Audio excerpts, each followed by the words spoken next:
Buen día, Amelia. Buen día, Facundo. ¿Cómo están por ahí? Bien, bien, muy bien. ¿Vos? Muy bien. Muy bien, por suerte. Hoy es viernes, el cuerpo lo sabe. Ajá.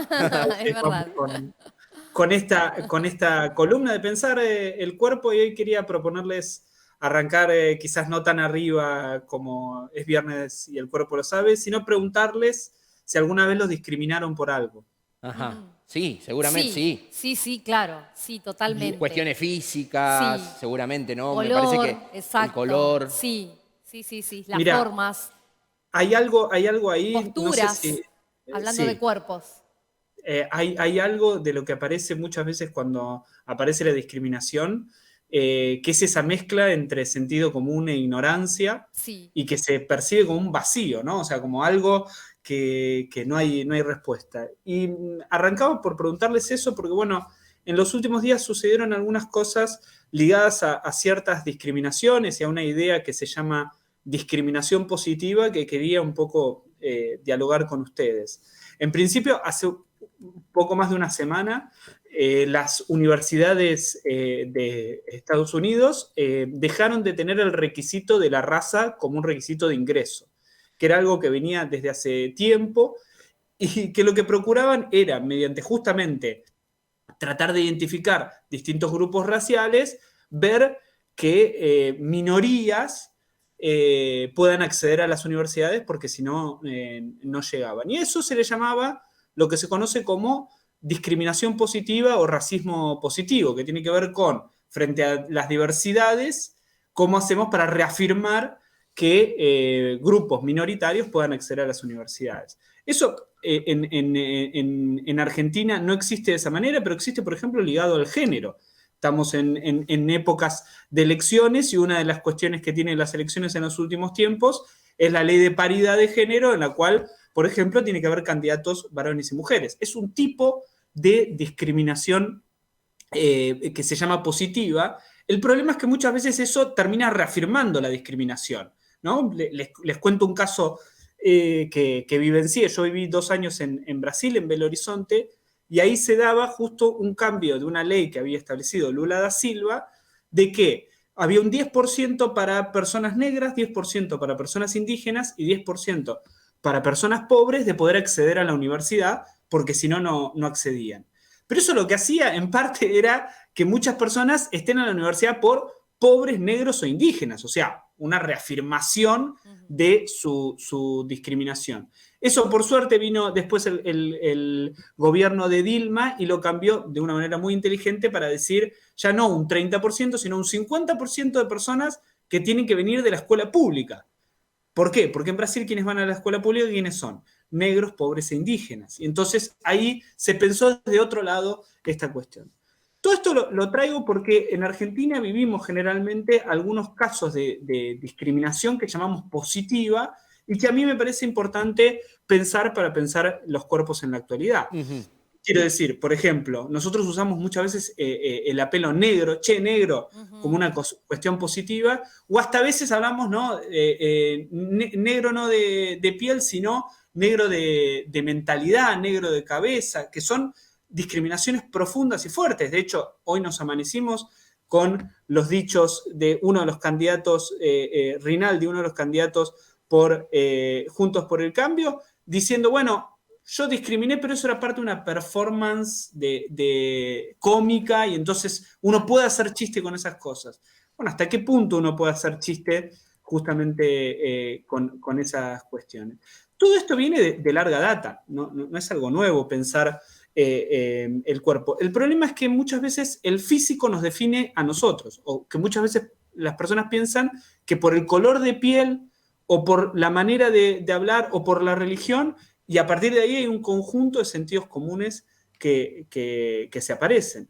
Argentina, por ejemplo, fue siempre un país de puertas abiertas, pero en 1924 tuvo una ley que se llamó Ley de Defensa Social, Ujú. que puso médicos en el puerto de la ciudad de Buenos Aires, el principal lugar de ingreso al país, para medirles las partes del cuerpo a las personas que ingresaban para detectar personas peligrosas o potenciales delincuentes. Es un tipo muy claro de racismo en el cual muchas veces por nuestro físico se interpretan cuestiones de nuestra personalidad. De hecho, hay una palabra que usamos mucho, quizás no tanto en Argentina, en otros lugares, en Colombia, por ejemplo, se usa mucho más, que es la palabra temperamento para hablar de la personalidad. Y eso viene de una discriminación muy clara de los lugares más templados, esto es más calmos, o de los lugares más calientes, esto es más pasionales, que definen nuestros tipos de personalidad. Tal cual. Eduardo, ¿y de dónde crees vos que empieza esto de ser necesario clasificarnos? Porque evidentemente también aquí lo que se pretende es clasificarnos, diferenciarnos uno de otro. Entiendo que eso también tiene que ver con estructuras sociales muy marcadas y que han ido variando a lo largo de los años, ¿no? Totalmente. Mirá, es muy fácil hacer ese rastreo histórico, primero porque está argumentado en términos científicos. O sea, pertenecemos a grupos sociales y los definimos científicamente. Acá lo pongo entre comillas, el científicamente. Esto tiene que ver con un movimiento que se produjo en Europa en mitad del siglo XIX que se llamó darwinismo social, que es la aplicación de las leyes de Darwin para la naturaleza en las sociedades humanas.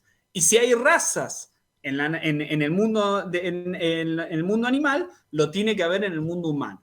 Eso después devino en un tipo de discurso científico que se llamó la eugenesia, que es el mejoramiento de la raza. Que es básicamente, bueno, ¿cómo yo hago para que la generación que viene sea mejor que la que yo tengo? Para dar una idea, por ejemplo, Sarmiento apoyaba las ideas eugenésicas, ¿no? La educación es un tipo de idea eugenésica. ¿Qué pasó? Mitad del siglo XX tuvimos el nazismo y los distintos fascismos que interpretaron esto como, y si yo quiero tener una raza mejor, tengo que eliminar a la raza mala. Claro. Que eso es lo que se conoce como la eugenesia negativa. Y todo eso caló muy fuerte en nuestras sociedades, que hacen que pensemos que nuestros físicos hablan de nosotros, que nuestra estructura corporal puede decir algo de nuestra personalidad. En los últimos días también tuvimos, hablando de universidades, los dichos, por ejemplo, de Patricia Bullrich, una de las candidatas a presidente, hablando, aunque después fue desdecida, pero hablando de, retomo la idea de las universidades, en las universidades están vacías porque está lleno de extranjeros. Y a mí esos son los peligros que a mí más me alertan, porque son no ya esas discriminaciones positivas, sino esas discriminaciones estructurales.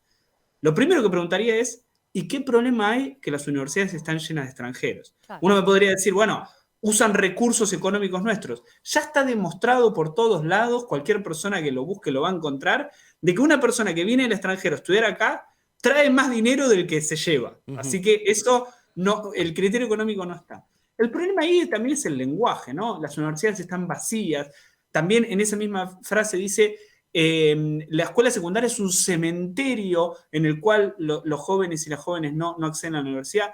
Son frases muy fuertes que lo que intentan justamente mostrar es una suerte de vacío que tiene la educación. Eso ya fue demostrado de que en las universidades públicas apenas el 4% de los estudiantes son extranjeros y en posgrados alcanza recién el 10%. Lo que está ahí, como decía, es un racismo estructural, algo que pensamos que lo extranjero es malo, lo otro es malo, que hay algo que, vamos a decirlo, nuestro cotidiano es nuestro grupo social y entonces todo lo que esté por fuera de eso es peligroso. Eso es muy, muy dañino para construir sociedades diversas y plurales como las que pretendemos construir. Hay un aspecto, perdón Eduardo, que es el tema de utilizar este tema del nacionalismo para marcar la diferencia, ¿no? Que, fíjate, lo marcabas con el tema del nazismo y de los gobiernos fascistas que siguieron durante el siglo XX en el mundo, que utilizaban justamente este espíritu nacionalista, lo hicieron los nazis, y me parece que a eso también apela, ¿no? Esto de que el extranjero viene a quitarte tu lugar, te está sacando derechos, te está sacando beneficios, ¿no? Como que se apoya en un sentimiento que está bien hondo en todos nosotros, que es el sentimiento de la patria, ¿no? Del lugar donde nacimos. Totalmente. Mira, hay una primera cuestión que hay que reconocer, que es que todo nacionalismo también se define por lo que no es nacional. O sea, aquello que no es argentino también define justamente nuestras características. Si nosotros nos representa, para decir banalidades, el dulce de leche, bueno, porque en otros lugares no está tan difundido el consumo de dulce de leche, de mate, etc. Y hay ahí algo bien interesante para pensar que es que, por ejemplo, la ley de defensa social, esta que les contaba en 1924, fue propuesta por un partido político que se llamaba la Liga Patriótica Argentina. Flor de nombre tenía ese partido. Y es interesante de que en general los nacionalismos argentinos se han nutrido de discursos internacionales. O sea, se han nutrido de ideas que venían de afuera, porque hay que construir una idea de que el argentino vino de los barcos. Eso es una idea construida, racista estructuralmente, de pensar que aquellas personas que son descendientes de inmigrantes europeos son la nación argentina, desconociendo la pluralidad de voces. Y ahí me parece importante reconocer que la educación, ya que comenzamos hablando de la universidad, tiene sus problemas, pero no los vamos a poder resolver ni con ignorancia ni con prejuicios. Tal cual. Y que en todo caso puede haber más o menos conocimiento en juego. O sea, podemos discutir si los contenidos que se enseñan o no. Digo, para eso están las pruebas internacionales que muchas veces aparecen. Creo que hay pero lo que es seguro que decís ahí, Eduardo, como pensando, ¿no? Esta cuestión. El desconocimiento de lo que dicen las normas, digo, las normativas de convivencia, la mala interpretación o no la comprensión de textos, sobre todo en base a nuestra Constitución, ¿no? Donde habla justamente de esa cuestión que hace a nuestro nacionalismo o que hace a nuestra patria propiamente, ¿no? Pensando en estos últimos dichos que dijo no solamente Patricia Bullrich, sino que vemos ahora como esta cuestión de en la broma o en el chiste, que no es chiste, digo pensando en eso, en las palabras que se usan y que dicen, bueno, sí, está bien, es discriminación positiva. Al fin y al cabo no es una cuestión de si es positiva o negativa, es discriminación propiamente. Digo, en la construcción del lenguaje y la palabra también está esta cuestión de discriminar. Totalmente. Ahí el lenguaje configura sentidos, eso hay que reconocerlo todo el tiempo. Cuando decimos hacer algo por derecha o por izquierda, y entonces la derecha es más positiva que la izquierda, nos presenta un mundo de dimensiones políticas. De la misma manera, decir poner blanco sobre negro o utilizar algo para decir esto lo hago en negro y esto lo hago en blanco. Exacto. Son todas cuestiones que inclusive si uno agarra el diccionario y busca las palabras blanco y negro, se va a encontrar que hay ahí atrás de eso un conjunto de discriminaciones totalmente arraigadas en nuestra sociedad, que justamente, digo, podemos pensar cómo construir una mejor educación, pero una educación mala es una educación violenta, que deje afuera a un conjunto de personas que no se sientan representadas.